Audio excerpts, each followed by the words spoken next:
یا رسول اللہ وسلم علیک یا وصدق رسوله النبی الکریم الامین. جو نبی کے قریب ہوتے ہیں وہ خدا کے حبیب ہوتے ہیں. جو نبی کے قریب ہوتے ہیں وہ خدا کے حبیب ہوتے ہیں. اور جو سجاتے ہیں درود و سلام کی محفل رب کعبہ کی قسم وہ بڑے خوش نصیب ہوتے ہیں. سب اللہم صلی علی سیدنا مولانا محمد وعلی آل سیدنا مولانا محمد وبارک وسلم. صلاۃ و سلام علیک یا سیدی یا رسول اللہ وعلی آلک و اصحابک و اہل بیتک یا حبیب اللہ. نہایت واجب الاحترام بزرگ دوستو السلام علیکم ورحمۃ اللہ وبرکاتہ. حضرات گرامی، میں نے آپ حضرات کے سامنے قرآن مجید و فرقان حمید کے ایک بہت ہی مشہور و معروف آیت کریمہ کی تلاوت کا شرف حاصل کیا ہے. اللہ تبارک و تعالیٰ کی بارگاہ میں دعا کریں کہ اللہ تعالیٰ ہمیشہ حق اور سچ کہنے کی توفیق عطا فرمائے اور ہم سب کو حق سچ سن کر اس پر عمل کرنے کی اللہ تعالیٰ توفیق عطا فرمائے. حضرات گرامی، اس آیت کریمہ میں اللہ تبارک و تعالیٰ نے سیدنا صدیق اکبر رضی اللہ تعالی عنہ کے کمالات اور فضائل کو بیان فرمایا ہے. ارشاد باری تعالیٰ ہے ثانی اثنین، دو میں سے دوسرا، اذ ہما فی الغار، جبکہ وہ دونوں غار میں تھے، اذ یقول لصاحبہ، جب وہ فرما رہے تھے اپنے رفیق، اپنے ساتھی، اپنے صحابی کو، لا تحزن، غم نہ کر، ان اللہ معنا، بے شک اللہ ہمارے ساتھ ہے. حضرات گرامی، یہ آیت کریمہ واقعہ غار ثور کو بیان کر رہی ہے.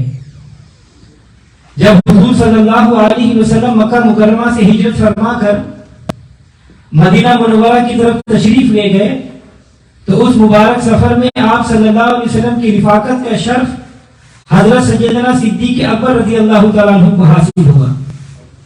اور یہ محض اتفاق نہیں تھا بلکہ حکم خدابندی تھا. تفسیر امام حسن عسکری رحمۃ اللہ علیہ فرماتے ہیں کہ اللہ تبارک و تعالیٰ نے اپنے نبی صلی اللہ علیہ وسلم کی طرف وحی فرمائی اور محبوب صلی اللہ علیہ وسلم کو حکم دیا کہ اے محبوب، علی کو اپنے بستر پر سلا دیں اور ابو بکر کو اپنے ساتھ لے جائیں. حضور النور صلی اللہ علیہ وسلم نے حضرت علی رضی اللہ تعالیٰ عنہ کو بلا کر فرمایا، اے علی، میرے پاس مشرکین مکہ کی کچھ امانتیں ہیں، سونے چاندی اور زیورات اور نقدی ہے، یہ تمہارے سپرد ہیں. کل صبح یہ امانتیں لوگوں کو دے دینا اور اس کے بعد تم مدینے آ جانا. علی کو بلا کر امانتیں دی اور ابو بکر کے گھر خود تشریف لے گئے اور فرمایا، اے ابو بکر، اللہ نے حکم دیا ہے کہ یہ نبوت کی امانتیں تمہارے سپرد ہیں. مالی امانتوں کی حفاظت علی کرے گا، نبوت و رسالت کی امانت کی حفاظت تو کر. حضرات گرامی، حضور صلی اللہ علیہ وسلم نے جب حضرت علی رضی اللہ تعالیٰ عنہ سے فرمایا کہ تم میرے بستر پر لیٹ جاؤ، صبح امانتیں واپس کر کے مدینے چلے آنا، تو اس رات حضرت علی رضی اللہ تعالیٰ عنہ اطمینان سے چادر تان کر سو گئے. ایسے نازک وقت میں جبکہ کاشانہ نبوت کے چاروں طرف تمام قبائل کے جنگجو طاقتور نوجوان محاصرہ کیے ہوئے کھڑے تھے اور یہ لوگ حضور صلی اللہ علیہ وسلم کو قتل کرنے کا منصوبہ بنا کر آئے تھے، اور یہ ساری صورتحال حضرت علی رضی اللہ تعالی عنہ کے علم میں تھا، لیکن پھر بھی اطمینان سے سو گئے کیونکہ زبان نبوت سے یہ نکلا تھا، اے علی، تجھ پر صبح ہوگی، یہ امانتیں لوگوں کو واپس کر کے تو بھی مدینے آ جانا. حضرت علی رضی اللہ تعالیٰ عنہ کو یقین کامل تھا کہ اس رات مجھ پر موت یقیناً نہیں آئے گی، کیونکہ زبان نبوت کا ارشاد پورا ہو کر رہے گا. یقیناً مجھ پر صبح ہوگی، میں امانتیں واپس کروں گا اور مدینہ بھی جاؤں گا. جب تک یہ سارے کام مکمل نہیں ہو جائے علی کو موت نہیں آ سکتی، کیونکہ چاند و سورج اپنی رفتار اور اوقات بدل سکتے ہیں، زمین و آسمان اپنی جگہ سے ہٹ سکتے ہیں، نظامی شمسی و قمری اپنے تغیرات آ سکتا ہے، مگر زبان نبوت سے نکلی ہوئی بات کبھی غلط نہیں ہو سکتا. وہ دہن جس کی ہر بات وحی ہے خدا، وہ دہن جس کی ہر بات وحی ہے خدا، چشمہ علم و حکمت پہ لاکھوں سلام. حضرات گرامی، حضرت علی رضی اللہ تعالی عنہ کا وہ مرتبہ ہے کہ نبی صلی اللہ علیہ وسلم نے انہیں اپنا بستر دے دیا. سب کو سبحان اللہ. حضور صلی اللہ علیہ وسلم کے مبارک بستر کی شان یہ ہے کہ کوئی نجس ناپاک جسم والا اس پر نہیں آ سکتا، چاہے وہ مرد ہو یا عورت. حضور کا بستر مبارک ایسا پاکیزہ ہے کہ جب آپ اس پر مہم استراحت ہوتے تو جبریل قرآن کی آیت لے کر آتے. تو اب سنو، ہے علی بھی شان والا، ہے صدیق بھی شان والا، ہے علی بھی مرتبے والا، ہے صدیق بھی مرتبے والا، ہے علی بھی مقام والا، ہے صدیق بھی مقام والا. مگر فرق ہے، علی علی ہے، صدیق صدیق ہے. علی نبی کا داماد ہے اور نبی صدیق کا داماد ہے. تو سنیے، صدیق نبی کا سسر ہے، علی نبی کا داماد ہے. سسر باپ کی جگہ ہوتا ہے، داماد بیٹے کی جگہ ہوتا ہے. سسر عزت کے لائق ہوتا ہے، داماد شفقت کے لائق ہوتا ہے. نبی کی عطا تو دیکھو، جو شفقت کے لائق تھا اس کو نبی نے بستر دے دیا، اور جو عزت کے لائق تھا نبی نے اس کو مسلح دے دیا. ابو بکر صدیق وہ ہے جنہوں نے حضور صلی اللہ علیہ وسلم کی حیات ظاہری میں مصلی نبوی پر امام بن کر امت کو 17 نمازیں پڑھائی ہیں. کون صدیق اکبر؟ جن کے بارے میں حضور صلی اللہ علیہ وسلم نے ارشاد فرمایا کہ ہم پر جس نے احسان کیا ہم نے دنیا میں اس کا احسان کا بدلہ دے دیا، مگر ابو بکر نے ہم پر اتنے احسان کیے ہیں ان کا بدلہ اللہ رب العزت خود قیامت کے دن عطا فرمائے گا. کون صدیق اکبر؟ جن کے متعلق حضور صلی اللہ علیہ وسلم نے فرمایا کہ مجھے اتنا نفع کسی کے مال نے نہیں دیا جتنا نفع ابو بکر کے مال نے دیا ہے. تو حضرات گرامی توجہ چاہوں گا کہ جس مال کی تعریف اللہ کا محبوب صلی اللہ علیہ وسلم فرمائے وہ مال کتنا پاکیزہ ہوگا. تو جس شخص کی کمائی اتنی پاک ہے وہ خود کتنا پاک ہوگا. صدیق اکبر رضی اللہ تعالیٰ عنہ کا مال وہ ہے کہ جس سے مسجد نبی کی زمین خریدی گئی. تو اب غور کریں کہ جس زمین پر ایک سجدہ 50,000 سجدوں کے برابر ہے، جس زمین پر ایک نماز 50,000 نمازوں کے برابر ہے، جس زمین کے متعلق حضور صلی اللہ علیہ وسلم مبارک نے ارشاد فرمایا ما بین بیتی و منبری روضۃ من ریاض الجنہ، میرے گھر اور منبر کی درمیانی جگہ جنت کے باغوں میں سے ایک باغ ہے. تو حضرات گرامی، مال صدیق اکبر کا خرچ ہوا، اس سے مسجد نبی کی زمین خریدی گئی اور اللہ کے محبوب نے فرمایا کہ یہ جنت بن گئی. تو اب توجہ چاہوں گا کہ جس کے مال سے خریدی ہوئی زمین جنت بن جائے، کیا کوئی مسلمان اس کے جنتی ہونے پر شک کر سکتا ہے؟ نہیں کر سکتا، ہرگز نہیں کر سکتا. تو حضرات گرامی، سیدہ فاطمہ الزہرا رضی اللہ تعالی عنہا کی قبر انور کے متعلق 2 روایت ہیں. پہلی روایت یہ ہے کہ قبر انور جنت البقیع میں ہے، اور دوسری روایت یہ ہے مدارج النبوت میں ہے کہ حضور صلی اللہ علیہ وسلم کے روضہ پاک کے متصل پچھلے جالیوں کے اندر جو حجرہ ہے وہاں ایک قبر ہے. اور اہل تشیع حضرات اسی روایت پر زیادہ اعتماد کرتے ہیں. تو میں پوچھتا ہوں کہ صدیق اکبر کے مال سے خریدی گئی زمین پاک ہے تو وہاں تاجدار مدینہ اور سیدہ کائنات کے مزار بنے. اگر صدیق اکبر پاک نہیں معاذاللہ تو مال کیسے پاک ہوا؟ اگر مال پاک نہیں تو خریدی گئی زمین کیسے پاک ہوتی؟ اگر وہ زمین پاک نہیں تو وہاں قبریں بنانا کیسے جائز ہوا؟ ذرا سوچیے بات کہاں سے کہاں چلی جائے گی. صدیق اکبر کی شان میں بے ادبی کرنے والوں ذرا ہوش میں آ جاؤ. سیدہ فاطمہ رضی اللہ تعالی عنہا کی قبر انور صدیق اکبر کی خرید کردہ زمین میں ہے. دوسری بات بھی سن لیجئے، مدینہ منورہ کے جو قبرستان جنت البقیع ہے، یہ زمین حضرت عثمان غنی رضی اللہ تعالیٰ عنہ کے وہاں سے خریدی گئی ہے. تمام اہل بیت نبوت کی قبور مقدس وہیں پر ہے. اب مجھے یہ بتائیں کہ اہل بیت نبوت صدیق اکبر اور عثمان غنی کے ان مال کو، ان کی خرید کردہ زمین کو پاک سمجھتے تھے تو وہاں پر دفن ہوئے. وہ لوگ جو حضرت صدیق اکبر اور سیدنا عثمان غنی رضی اللہ تعالیٰ عنہ کی شان کو نہیں مانتے، ان سے پوچھو پھر اہل بیت نبوت کی قبور مقدس کے متعلق تمہارا کیا خیال ہے جو ان حضرات کی خرید کردہ زمین پر بنی ہوئی ہے. تو حضرات میں کچھ بدبخت ایسے بھی ہیں جو کہتے ہیں کہ ابو بکر جنت میں نہیں جائے گا. ہم کہتے ہیں وہ تو اب بھی جنت میں ہے، ریاض الجنت کی بہاروں سے لطف اندوز ہو رہے ہیں. جنت تو صدیق اور عمر کی ہے، جنت میں تو صدیق اور عمر کو ماننے والے جائیں گے.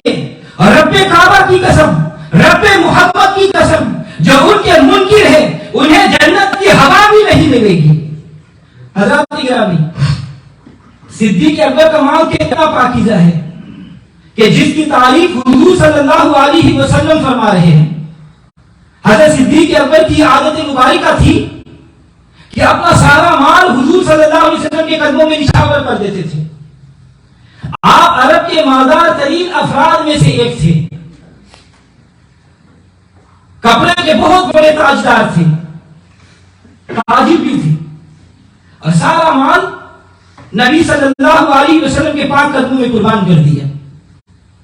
ایک وقت ایسا بھی آیا کہ سب کچھ دین حق کی خاطر قربان کر دیا، اور حضور صلی اللہ علیہ وسلم کی بارگاہ میں اس حال میں بیٹھے تھے کہ اپنی ابا کو اپنے سینے پر ببول کا کانٹے میں جوڑا ہوا تھا.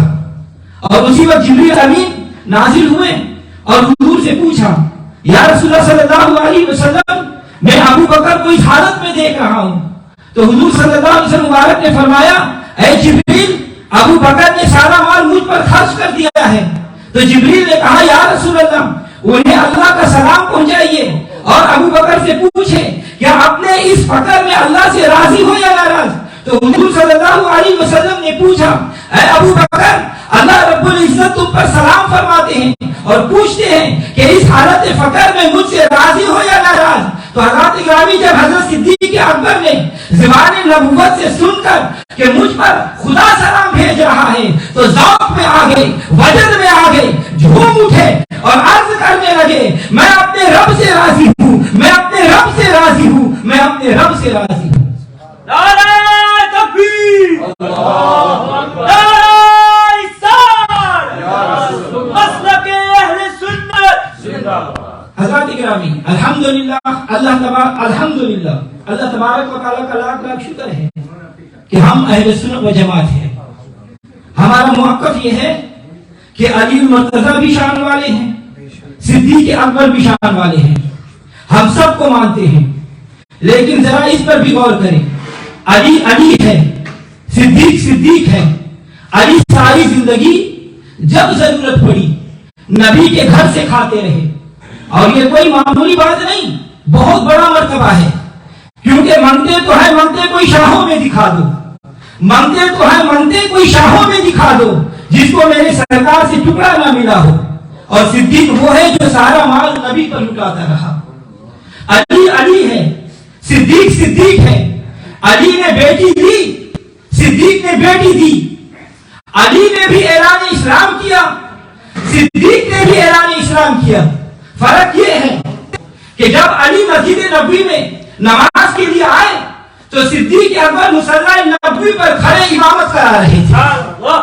توجہ چاہوں گا، علی ہمارا امام ہے، مولا علی ہمارا امام ہے.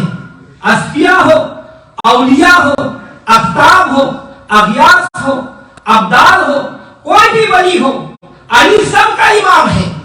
علی ہمارا امام ہے اور صدیق علی کا بھی امام ہے. تو پھر سنو، علی ہمارا پیر ہے. ذرا ذوق سے بولو, علی ہمارا پیر ہے. کوئی سلسلہ طریقت ہو, چاہے وہ نقشبندی ہو یا مجددی ہو یا سیفیہ ہو, قادری ہو, سہروردی ہو, چشتی ہو, علی سب کا پیر ہے. جو علی کو پیر نہ مانے وہ بڑا شریر ہے. علی ہمارا پیر ہے اور صدیق اکبر علی کا بھی پیر ہے. تو حضرات گرامی, اللہ رب العزت قرآن پاک میں فرماتا ہے, ذرا آیت مبارکہ پر توجہ چاہوں گا. اللہ تعالیٰ فرماتا ہے ثانی اثنین اذ ہما فی الغار. ثانی دوسرا, اثنین دو. ثانی اثنین کا ترجمہ ہے دو کا دوسرا, دو میں سے دوسرا. اللہ فرماتا ہے وہ دو تھے, دو میں ایک پہلا تھا ایک دوسرا تھا. پہلا تو پہلا تھا, اس کا کیا کہنا, میں تمہیں دوسری کی بات سنانے لگا ہوں. اذ ہما فی الغار, جب وہ دونوں غار میں تھے. وہ دیکھو جو غار میں بھی ساتھ تھے وہ اب مزار میں بھی ساتھ ہیں. قرآن پاک میں دو غاروں کا ذکر آیا ہے. کتنے غاروں کا؟ دو غاروں کا ذکر آیا ہے. اور وہ دونوں غاریں یاروں کی یاد میں ہیں. ایک ہے اصحاب کہف کی غار, ایک ہے جبل سور کی غار. اصحاب صحابی کی جمع ہے جس کا معنی دوست, جس کا معنی یار. اور صدیق اکبر میرے نبی کا پہلا صحابی, میرے نبی کا پہلا یار. اور روز ازل سے یہ بات چلی آ رہی ہے, یار غار میں رہتے ہیں.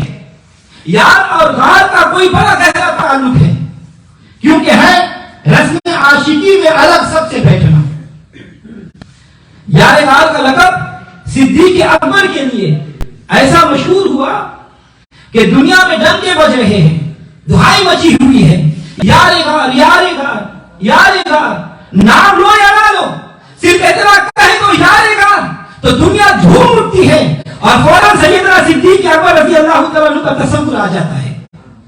یہ کتنا بڑا تعارف ہو گیا, یار اور غار اور یار کا.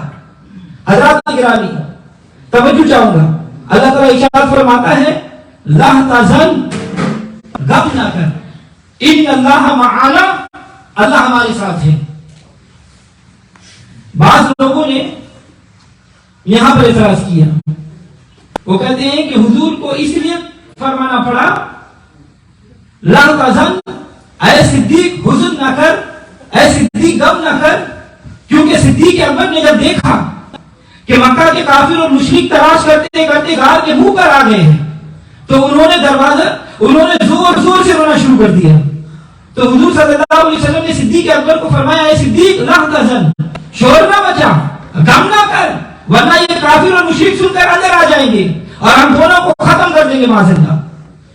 حضرات گرامی یہ ایک من گھڑت مفروضہ ہے. حضرت صدیق اکبر غار میں اونچی آواز سے چیخے مار کر ہنس کے نہیں روئے, کیونکہ اگر معاذ اللہ ایسا ہوتا تو وہ کافی آواز سنتے. غار کے منہ پر دروازہ کوئی نہیں تھا, زیادہ سے زیادہ مغربی میں جالا تنا ہوا تھا اور کفار کی آواز باہر سے اندر آ رہی تھی. اگر صدیق اکبر چیخ مار کر روتے تو وہ دشمن آواز سن کر اندر آ جاتے اور وہ اپنی کارروائی کر جاتے.